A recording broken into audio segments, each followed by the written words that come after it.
If you measure the success of a hunt by your duck strap, you're missing the whole point. Whether you fire a shot or not, it's been a peaceful morning.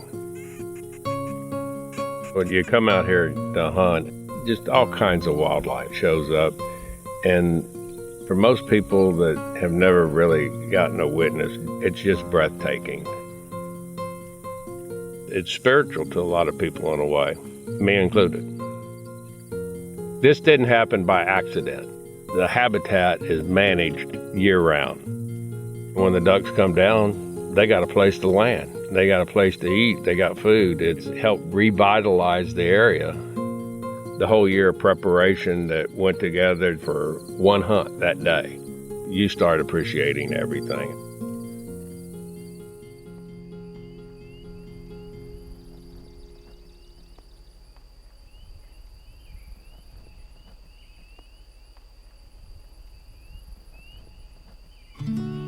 Over the last several decades, Texas has been losing thousands and thousands of acres of our wetland habitat. As these wetlands deteriorated and disappeared off the landscape, there's been a decline in waterfowl populations. Through the Texas Prairie Wetlands Project, we have started restoring wetlands stretching from Orange down to Cameron County. It is a high priority for Ducks Unlimited and for the work we do to come in and start restoring these wetlands because without them, the future of these birds on the Texas coast will no longer exist.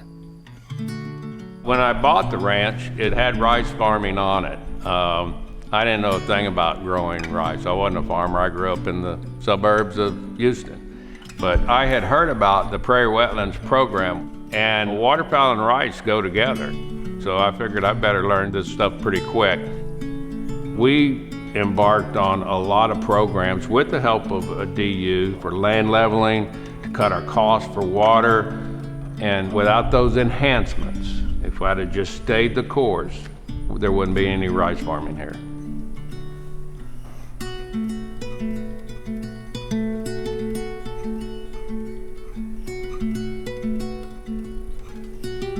We harvest about 5.5 to 6 million pounds of rice a year.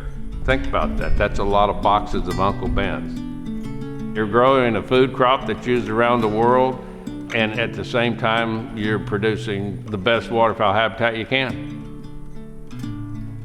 Working with private landowners through the Texas Prairie Wetlands Project is a relationship.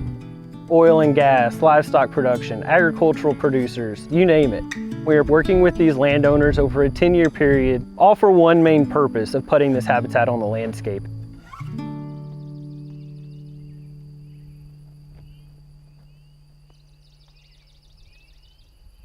Part of the reason why there's so much flooding and water runoff going through subdivisions is because concrete doesn't absorb water. Wetlands did, and when you look at what the prairie used to be, you've lost all that water storage. So at the end of the day, it's not just about waterfowl, it's about water quality, water quantity, and stormwater mitigation through the different river systems that we are working in. Implementing these wetlands into day-to-day activities is seamless in most cases. Helping people see the other side of conservation and how it affects their bottom line are all beneficial things in an ever-growing world.